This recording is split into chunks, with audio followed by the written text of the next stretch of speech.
Hi everyone. I always start these videos out by saying I'm going to keep them concise. I don't know if I can keep this one concise, but what I'm going to do is I'm going to chop it in two. That is to say, I'm going to do 4 or 5 minutes and then 4 or 5 minutes. So let me just kind of move into this. Now, the purpose of this is to take a look at Descartes. That is to say, on the first meditation. And the thing that I want to do in this little video discussion here is try to explain as briefly and concisely as possible why Descartes is so important and why philosophy basically offers something that's not found elsewhere.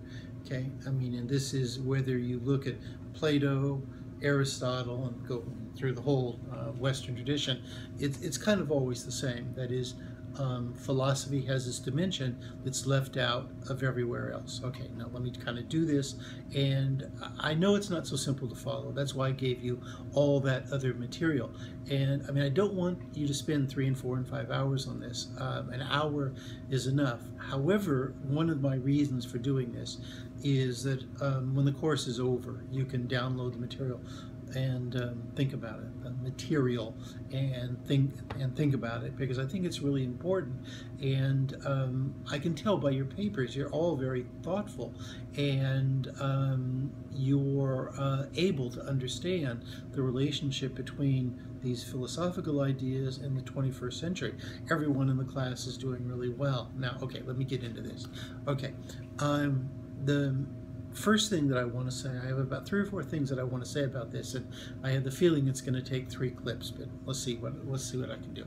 First of all, in the very first paragraph, that very first paragraph, you could spend 20 hours reading it. It's really, really dense. But the basic idea of that paragraph, however, is relatively straightforward, and that is Descartes has a crisis in his life, and the crisis is kind of like this.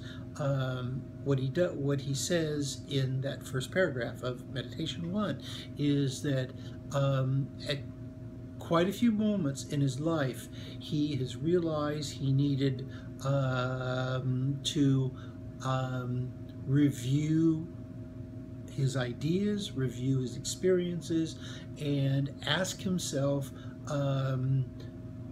why he was making mistakes. Okay?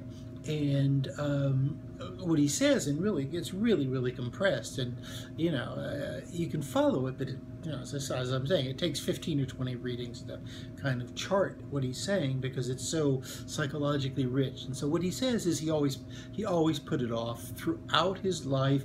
He refuses to go there. That is to say, he refuses to ask himself deep questions about life and his life.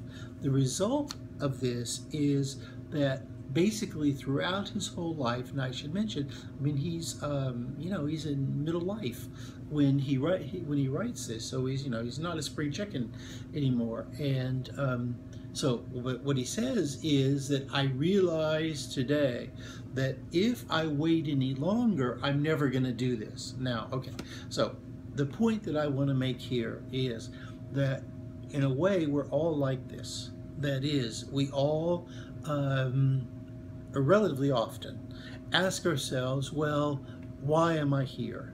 Why do I think as I do? Why am I always making the same mistakes? What is my relationship with my boss? What is my relationship with my parents? What is my relationship with my boyfriend or girlfriend? What do those things mean? And we tend to, we think about it a little bit, and then we just go about our business. Convention and daily life intervene. In terms of the cave now, see, it's the same. It's as though the guy is trying to get out, he's trying to get out, and he realizes it's easier to return. Okay, so that's what that first paragraph is about. That is, it's about the decision to think deeply about experience. Okay, and for most people, most of the time, we have this desire to think deeply, but we back off because it's hard. Now, what Descartes' going to do in this first meditation is walk you through how to do this.